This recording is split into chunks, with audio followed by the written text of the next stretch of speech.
Hey, Graham, how are you? Doing good, Adam. How about you? Good, thanks.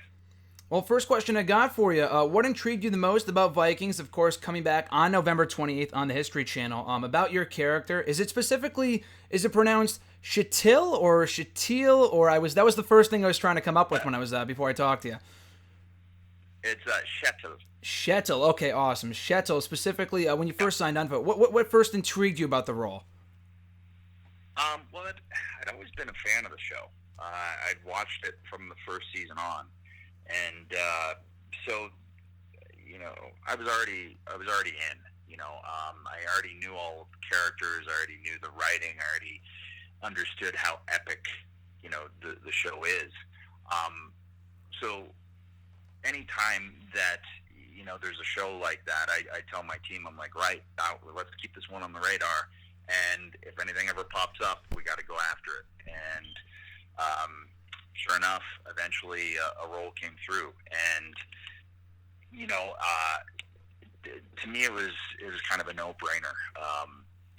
My head is clearly built for this type of role.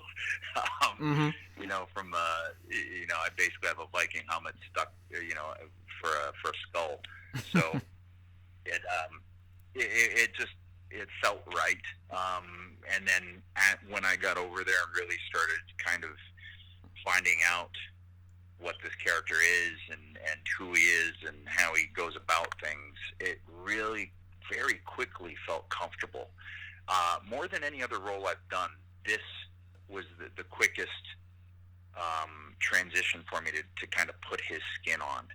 And that was a great surprise, because you never know.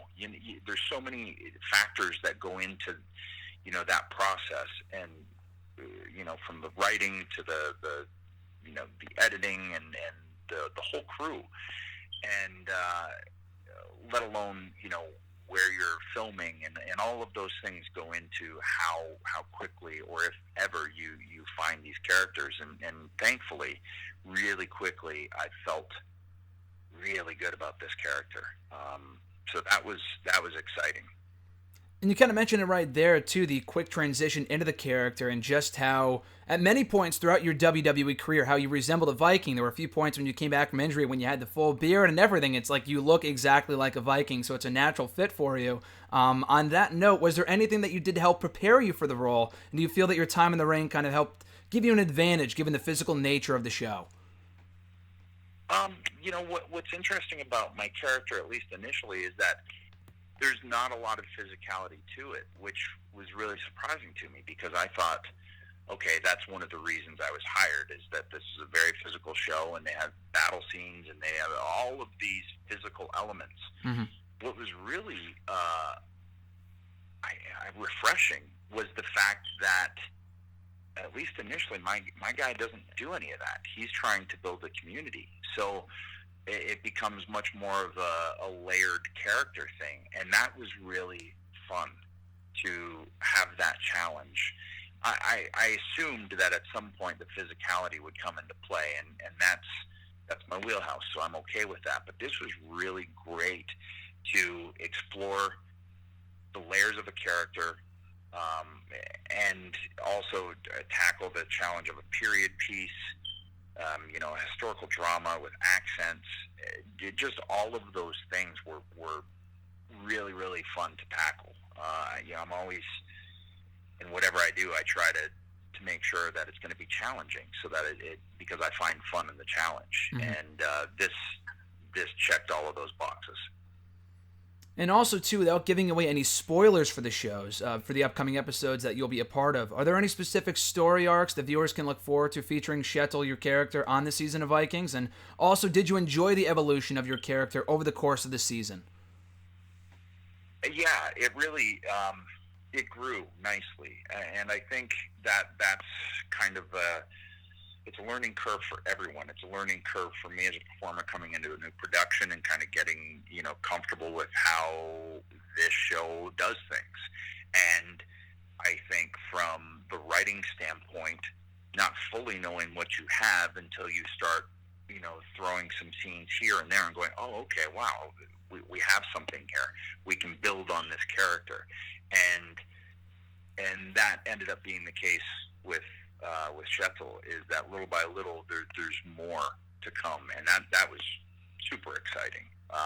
This season 5B that airs coming up, it gets really, really interesting with my guy and some of his decisions and kind of where his moral compass is at, and kind of the internal struggle that he seems to be battling all the time, which will lend itself, kind of going forward too. Because what's crazy about this is we filmed this like a year and a half ago, so there's so much content since then, and so much that has evolved within the character since then. It's kind of it'll be actually fun for me to see it back and just be reminded of stuff. At the same time, too, your character has been regarded as a family man, a guy kind of always in the face of challenges, something along those lines, a fighter. A lot of comparisons to both yourself as Adam Copeland and the character Edge that you portrayed in WWE. Which one do you feel that Kjetil kind of relates to more? You yourself personally, or the persona that you put on while you were in WWE as Edge? Probably more me personally, at least at this juncture. So maybe you could say there's equal parts in there, but at least where he's at now, trying to be a pillar of a community, trying to be the right hand for Floki to have his vision come to fruition, be a dad, to try and be a husband, and he's really trying to be all of those things. He really, really sincerely is. But he's also a warrior. And I think that was something I tried to put into the character, is that, you see this kind of internal struggle happening way, way lower. And you're almost waiting for when this is going to explode. Because it has to, right? I mean, he's a 6'4", 250-pound Viking. At some point, when these bad things continue to happen, it's got to go. It's got to give, right? And that, to me, was a really fun aspect to play. And of course, Edge experienced something a lot similar to that in WWE over the course of your career. What we would call a heel turn in the wrestling world. Maybe Kjetil kind of experiences that on Vikings. We'll have to soon see on Season 5. But speaking of Edge and your character in Vikings, let's say, whether it be in a WWE ring or in Iceland, who would win in a fight between Kjetil and Edge? And what would be Kjetil's signature move here? Obviously, Edge has the spear. What would be his signature move? Well, it depends on how fair this is now. If we're talking hand to hand, it's up in the air. But if Kjetil's walking in with an axe, it's not going to be much of a fair fight, because the steel chair isn't probably going to hold up to the axe too well. I think Edge would probably find a way to while Kjetil knocked him down, tie Kjetil's laces together. and while he fell, then he'd take a chair to him. I mean, he's the ultimate opportunist after all. You can't count out Edge at any given moment, regardless of who he's up against. Between Vikings and everything else you got going on right now, the podcast with Christian, and there's so many stuff you're working on, including the second season of it, the Edge and Christian show, which of course I know you guys filmed many, many months ago. Any update on when we could soon see that on the WWE Network, maybe kind of coinciding with the premiere of Vikings coming up in a few weeks? As a matter, I think it's supposed to be November 26th, and then Vikings will be November 28th. Like I said, filmed all of this stuff for Vikings like a year and a half ago. We finished, Edge and Christian about 6 months ago. So people are going to assume I'm really busy, but I'm done all of it.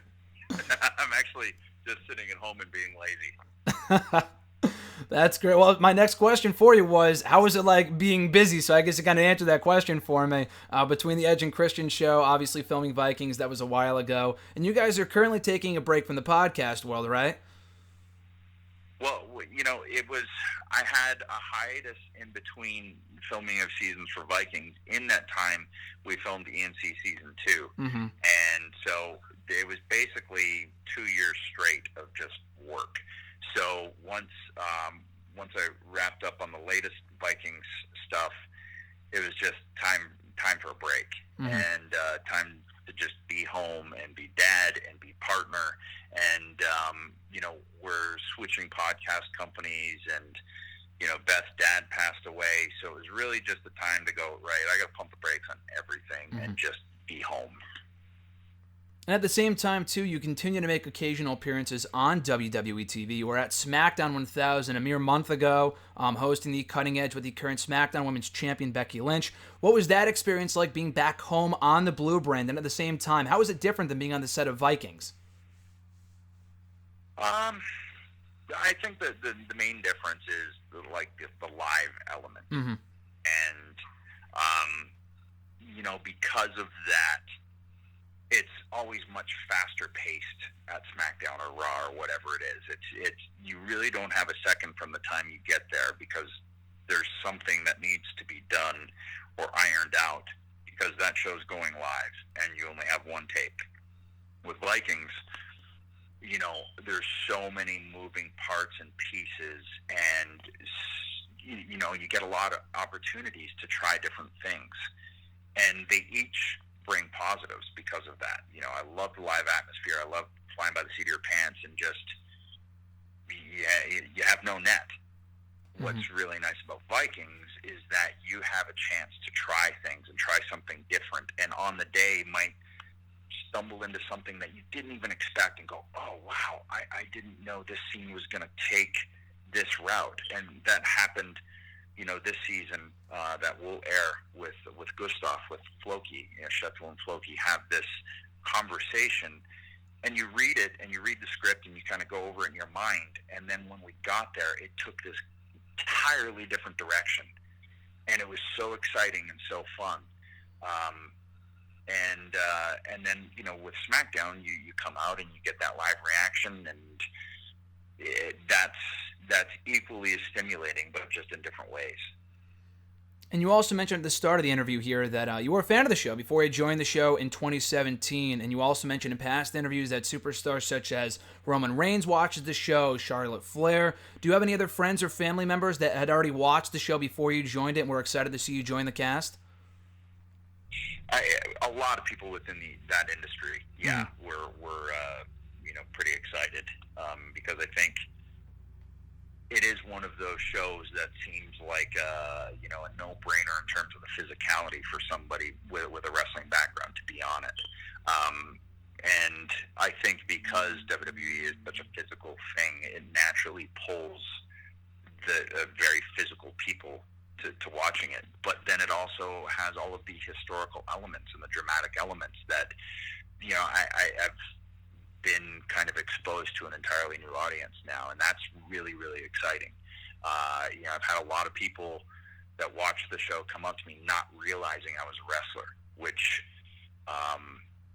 is a compliment, because I think people still assume wrongly that there's this misconception that, because you're a wrestler, you couldn't necessarily pull that off. I think Dwayne, I think Dave, are all changing that.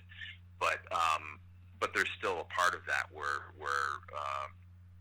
people are kind of surprised that that's what you used to do.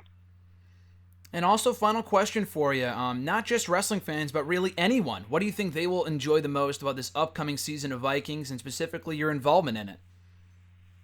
Well, I mean, the show, period, just the production values, the amount of insane work put into that show, and, some of the elements you're in, some of the situations you're in are really, really physically difficult. And I think that relays to the screen. I think people truly understand, like, oh, wow, okay, I it's Hollywood and it's all of those things, but this looks like it's a hard show, and it is. It is a very demanding show, and I think name the position, everybody on that crew has that same mentality. Is you got to be tough, and you got to get the work done. And I think, like I said, people get that sense in watching it, like, oh, they're out there, they're doing that, they're in that mud, they're rowing those boats, they're in it, and it's because we were.